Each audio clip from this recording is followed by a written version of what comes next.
This is the Earth, as it looked 90 million years ago. Geologists call this period the Late Cretaceous. It was a time of extreme global warming, when dinosaurs still ruled the planet. They went about their lives secure in their place at the top of the food chain,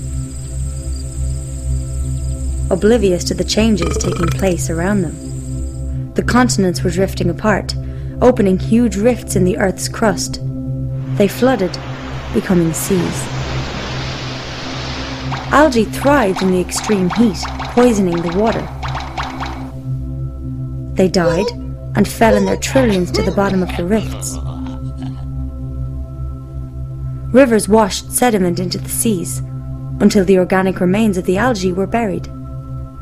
As the pressure grew, so did the heat, until a chemical reaction transformed the organics into hydrocarbon fossil fuels, oil, and natural gas. A similar process occurred on land, which produced coal. It took nature about 5 million years to create the fossil fuels that the world consumes in 1 year. The modern way of life is dependent on this fossilized sunlight, although a surprising number of people take it for granted. Since 1860, geologists have discovered over 2 trillion barrels of oil. Since then, the world has used approximately half. Before you can pump oil, you have to discover it. At first, it was easy to find and cheap to extract. The first great American oil field was Spindletop, discovered in 1900. Many more followed. Geologists scoured America. They found enormous deposits of oil, natural gas, and coal. America produced more oil than any other country, enabling it to become an industrial superpower. Once an oil well starts producing oil, it's only a matter of time before it enters a decline. Individual wells have different production rates. When many wells are averaged together, the combined graph looks like a bell curve. Typically, it takes 40 years after the peak of discovery for a country to reach its peak of production, after which it enters a permanent fall. In the 1950s, Shell geophysicist M. King Hubbard predicted that America's oil production would peak in 1970, 40 years after the peak of US oil discovery. Few believed him. However, in 1970, American oil production peaked and entered a permanent decline. Hubbard was vindicated. From this point on, America would depend increasingly on imported oil. This made her vulnerable to supply disruptions and contributed to the economic mayhem of the 1973 and 1979 oil shocks. The 1930s saw the highest rate of oil discoveries in US history. In spite of advanced technology, the decline in the discovery of new American oil fields has been relentless. More recent finds, such as Anwar, would at best provide enough oil for 17 months. Even the new Jack 2 field in the Gulf of Mexico would only supply a few months of domestic demand. Though large, neither field comes close to satisfying America's energy requirements. Evidence is now mounting that world oil production is peaking or is close to it. Globally, the rate of discovery of new oil fields peaked in the 1960s. Over 40 years later, the decline in discovery of new fields seems unstoppable. 54 of the 65 major oil-producing nations have already peaked in production. Many of the others are expected to follow in the near future. The world will need to bring the equivalent of a new Saudi Arabia into production every 3 years to make up for declining output in existing oil fields. In the 1960s, 6 barrels of oil were found for every one that was used. 4 decades later, the world consumes between 3 and 6 barrels of oil for every one that it finds. Once the peak of world oil production is reached, demand for oil will outstrip supply, and the price of gasoline will fluctuate wildly, affecting far more than the cost of filling a car. Modern cities are fossil fuel dependent. Even roads are made from asphalt, a petroleum product, as are the roofs of many homes. Large areas would be uninhabitable without heating in the winter or air conditioning in the summer. Suburban sprawl encourages people to drive many miles to work, school and stores. Major cities have been zoned with residential and commercial areas placed far apart, forcing people to drive. Suburbia and many communities were designed on the assumption of plentiful oil and energy. Chemicals derived from fossil fuels, or petrochemicals, are essential in the manufacture of countless products. The modern system of agriculture is heavily dependent on fossil fuels, as are hospitals, aviation, water distribution systems, and the US military, which alone uses about 140 million barrels of oil a year. Fossil fuels are also essential for the creation of plastics and polymers, key ingredients in computers, entertainment devices, and clothing. The global economy currently depends on endless growth, demanding an increasing supply of cheap energy. We are so dependent on oil and other fossil fuels that even a small disruption in supply may have far-reaching effects on every aspect of our lives.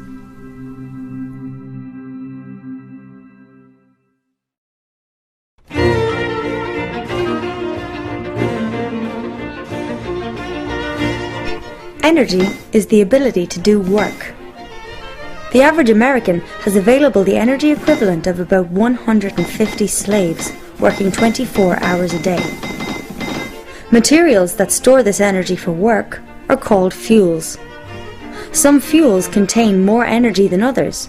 This is called energy density. Of these fuels, oil is the most critical. The world consumes 30 billion barrels a year, equal to 1 cubic mile of oil, which contains as much energy as would be generated from 52 nuclear power plants working for the next 50 years. Although oil only generates 1.6% of US electricity, it powers 96% of all transportation. In 2008, 2/3 of America's oil was imported. Most was from Canada, Mexico, Saudi Arabia, Venezuela, Nigeria, Iraq, and Angola. Several factors make oil unique. It is energy dense. 1 barrel contains the energy equivalent of almost 3 years of human labor. It is liquid at room temperature, easy to transport, and usable in small engines. To acquire energy, you have to use energy. The trick is to use smaller amounts to find and extract larger amounts. This is called EROEI, energy return on energy invested. Conventional oil is a good example. The easy-to-extract, high-quality crude was pumped first. Oilmen spent the energy equivalent of 1 barrel of oil to find and extract 100. The EROEI of oil was 100.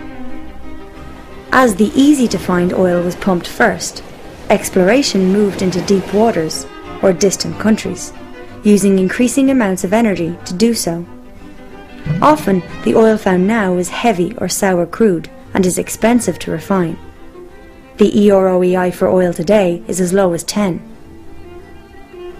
If you use more energy to get the fuel than is contained in the fuel, it's not worth the effort to get it. It is possible to convert one fuel source into another. Every time you do so, some of the energy contained in the original fuel is lost. For instance, There is unconventional oil, tar sands and shale. Tar sands are found mainly in Canada. 2/3 of the world's shale is in the US. Both of these fuels can be converted to synthetic crude oil. However, this requires large amounts of heat in fresh water, reducing their EROEI, which varies from 5 to as low as 1.5. Shale is an exceptionally poor fuel, pound for pound containing about 1/3 the energy of a box of breakfast cereal. Coal exists in vast quantities and generates almost half of the planet's electricity. The world uses almost 2 cubic miles of coal a year. However, global coal production may peak before 2040. The claim that America has centuries' worth of coal is deceptive, as it fails to account for growing demand and decreasing quality. Much of the high-quality anthracite coal is gone, leaving lower-quality coal that is less energy-dense. Production issues arise as surface coal is depleted and miners have to dig deeper and in less accessible areas. Many use destructive mountaintop removal to reach coal deposits, causing environmental mayhem. Natural gas is often found alongside oil and coal. North American discovery of conventional gas peaked in the 1950s and production peaked in the early 70s. If the discovery graph is moved forward by 23 years, the possible future of North American conventional natural gas production is revealed. Recent breakthroughs have allowed the extraction of unconventional natural gas, such as shale gas, which might help offset decline in the years ahead. Unconventional natural gas is controversial, as it needs high energy prices to be profitable. Even with unconventional gas, there may be a peak in global natural gas production around 2030. Large uranium reserves for nuclear fission still exist. To replace the 10 terawatts the world currently generates from fossil fuels would require 10,000 nuclear plants. At that rate, the known reserves of uranium would last for only 10 to 20 years. Experiments with plutonium-based fast breeder reactors in France and Japan have been expensive failures. Nuclear fusion faces massive technical obstacles. Then there are the renewables. Wind power has a high EROEI, but is intermittent. Hydropower is reliable, but most rivers in the developed world are already dammed. Conventional geothermal power plants use existing hotspots near the Earth's surface. They are limited to those areas. In the experimental EGS system, 2 shafts would be drilled 6 miles deep. Water is pumped down one shaft to be heated in fissures, then rise up the other, generating power. According to a recent MIT report, this technology might supply 10% of US electricity by 2050. Wave power is restricted to coastal areas. The energy density of waves varies from region to region. Transporting wave-generated electricity inland would be challenging. Also, the salty ocean environment is corrosive to turbines. Biofuels are fuels that are grown. Wood has a low energy density and grows slowly. The world uses 3.7 cubic miles of wood a year. Biodiesel and ethanol are made from crops grown by petroleum-powered agriculture. The energy profit from these fuels is very low. Some politicians want to turn corn into ethanol. Using ethanol to supply 1/10 of projected US oil use in 2020 would require 3% of America's land. To supply 1/3 would require 3 times the area now used to grow food.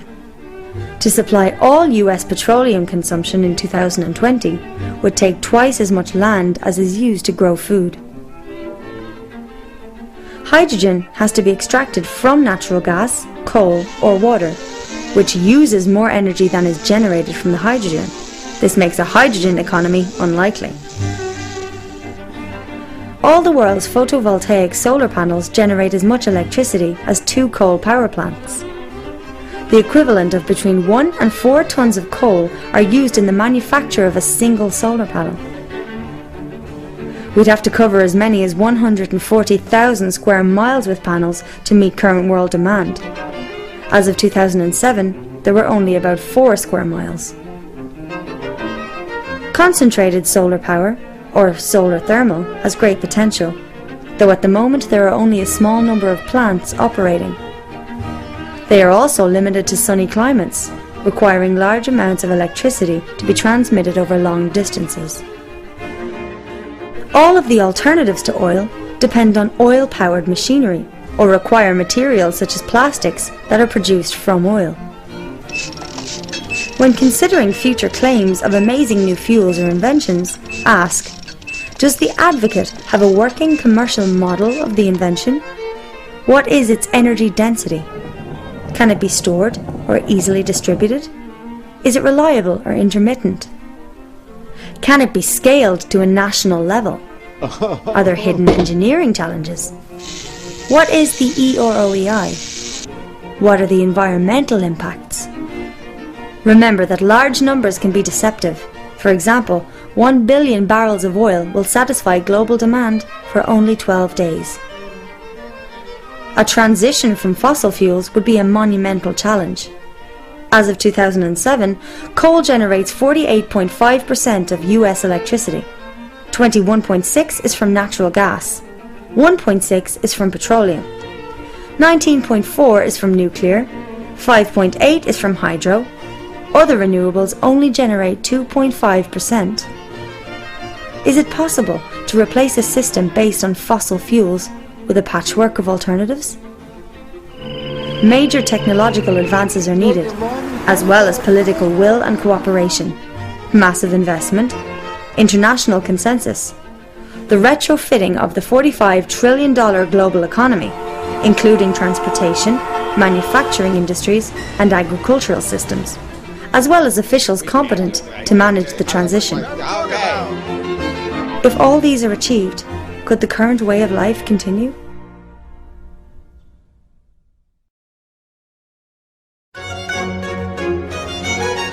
These bacteria live in a bottle.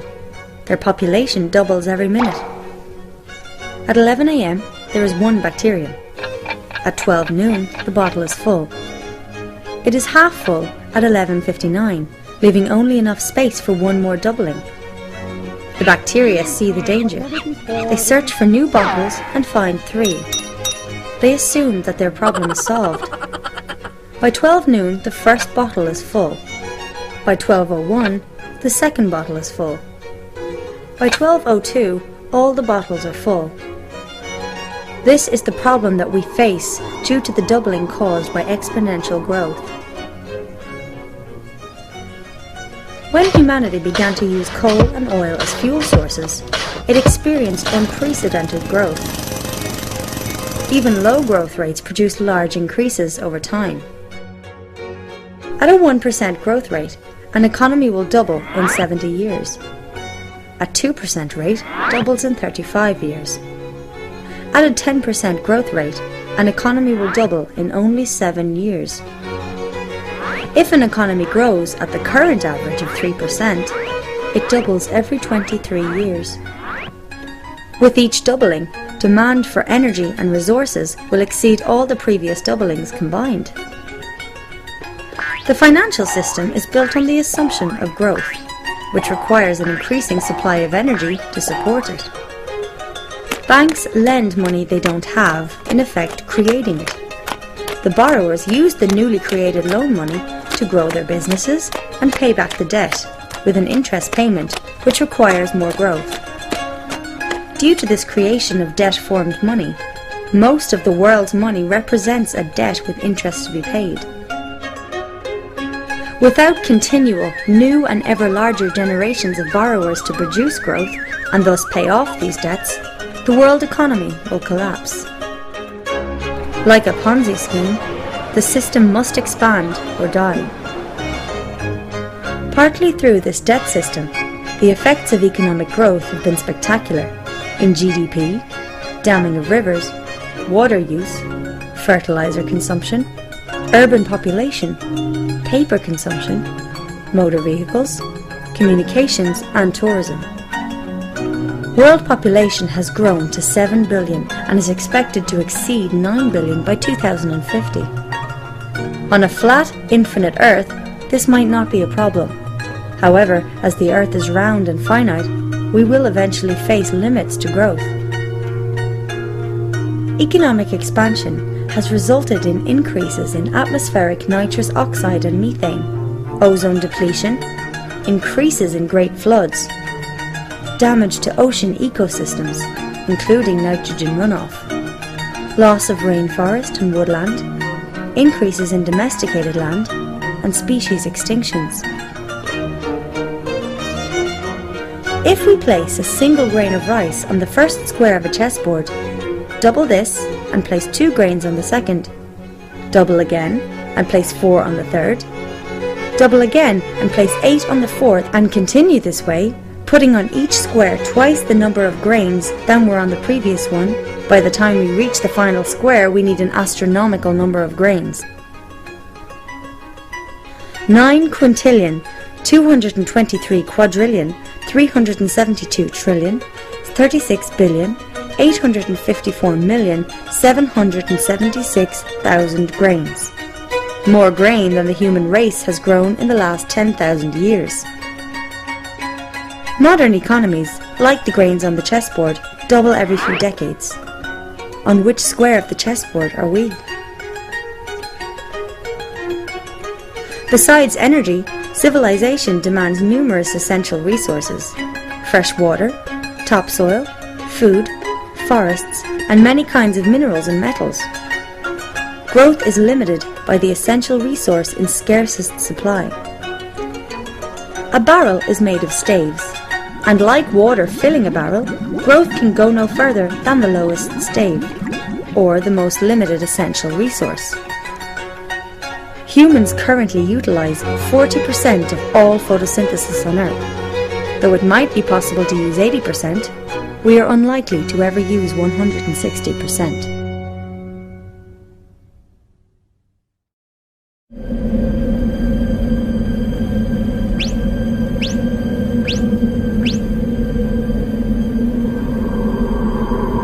The global food supply relies heavily on fossil fuels. Before World War I, all agriculture was organic. Following the invention of fossil fuel-derived fertilizers and pesticides, there were massive improvements in food production, allowing for increases in human population. The use of artificial fertilizers has fed far more people than would have been possible with organic agriculture alone. Fossil fuels are needed for farming equipment, transportation, refrigeration, packaging in plastic, and cooking. Modern agriculture uses land to turn fossil fuels into food and food into people. About 7 calories of fossil fuel energy are used to produce 1 calorie of food. In America, food travels approximately 1,500 miles from farm to customer.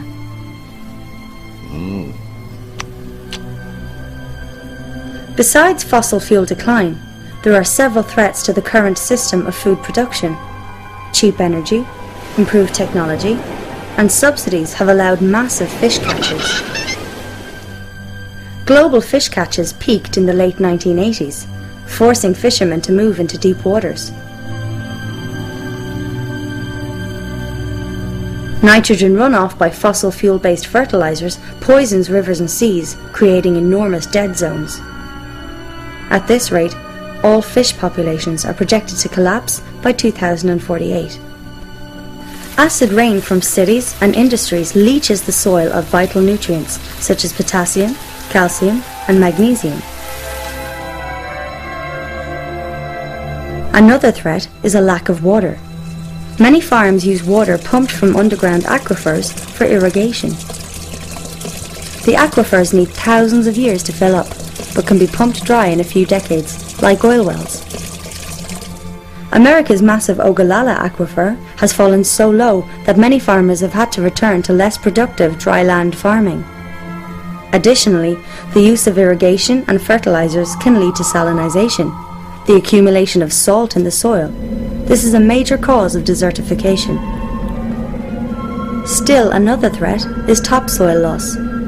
200 years ago, there were 6 feet of topsoil on the American prairies. Today, through tillage and poor practices, approximately half is gone. Irrigation encourages the growth of stem rust fungi like UG99, which has the potential to destroy 80% of the world's grain harvest. According to Norman Borlaug, father of the Green Revolution, stem rust has immense potential for social and human destruction. The use of biofuels means that less land will be available for food production. An area has a finite carrying capacity. This is the number of animals or people that can live there indefinitely. If a species overshoots the carrying capacity of that area, it will die back until the population returns to its natural limits. The world has avoided this die-off by finding new lands to cultivate or by increasing production, which has been possible largely thanks to oil. To continue growth, more resources are required than the Earth can provide, but no new planets are available. In the face of all these challenges, global food production must double by 2050 to feed the growing world population. 1 billion people are already malnourished or starving. There will be challenges in feeding over 9 billion in the years to come, when world oil and natural gas production will be in decline.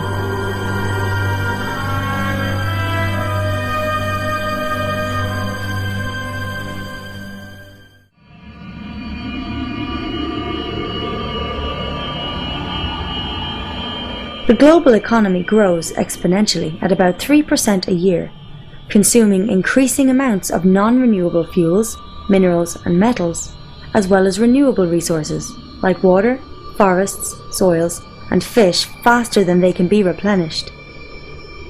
Even at a growth rate of 1%, an economy will double in 70 years. The problem is intensified by other factors. Globalization allows people on one continent to buy goods and food made by those on another. The lines of supply are long, placing strains on a limited oil resource. We now rely on distant countries for basic necessities. Modern cities are fossil fuel dependent. Most banking systems are based on debt, forcing people into a spiral of loans and repayments, producing growth.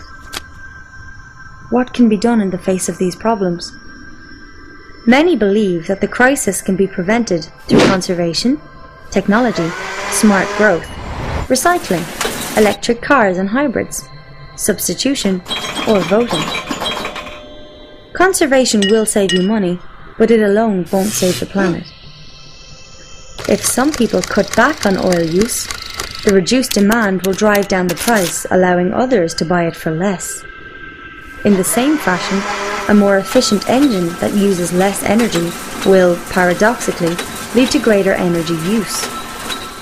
In the 19th century, English economist William Stanley Jevons realized that better steam engines made coal a more cost-effective fuel source, which led to the use of more steam engines, which increased total coal consumption. Growth of use will consume any energy or resource saved through conservation.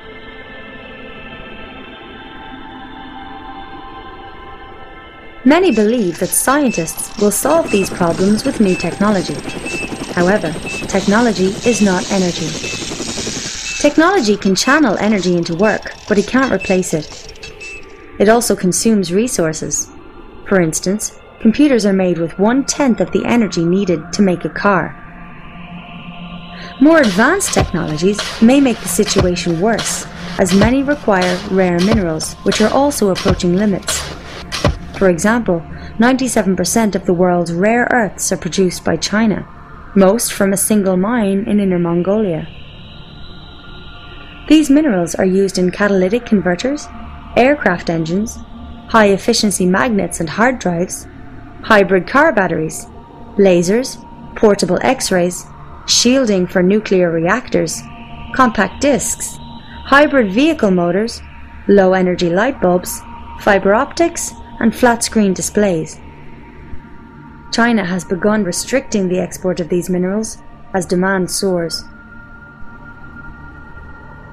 So-called sustainable growth, or smart growth, won't help, as it also uses non-renewable metals and minerals in ever-increasing quantities, including rare earths.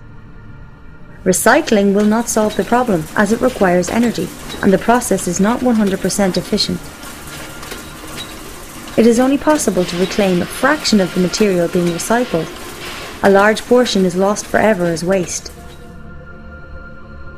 Electric cars run on electricity. As most power is generated from fossil fuels, this is not a solution. Also, cars of all types consume oil in their production. Each tyre alone requires about 7 gallons of petroleum. There are around 800 million cars in the world as of 2010. At current growth rates, this number would reach 2 billion by 2025. It is unlikely that the planet can support this many vehicles for long, regardless of their power source. Many economists believe that the free market will substitute one energy source with another through technological innovation. However, the main substitutes to oil face their own decline rates.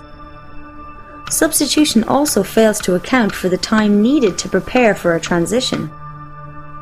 The US Department of Energy's Hirsch report estimates that at least 2 decades would be needed to prepare for the effects of peak oil.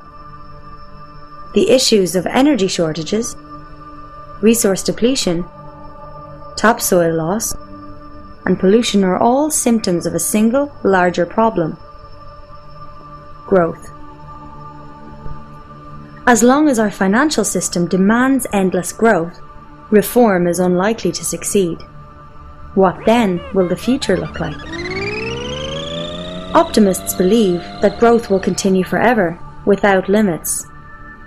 Pessimists think that we're heading towards a new Stone Age, or extinction. The truth may lie between these extremes. It is possible that society might fall back to a simpler state, one in which energy use is a lot less. This would mean a harder life for most, more manual labour, more farm work, and local production of goods, food, and services. What should a person do to prepare for such a possible future? Expect a decrease in supplies of food and goods from faraway places. Start walking or cycling. Get used to using less electricity. Get out of debt. Try to avoid banks. Instead of shopping at big box stores, support local businesses. Buy food grown locally at farmers' markets. Instead of a lawn, consider gardening to grow your own food. Learn how to preserve it.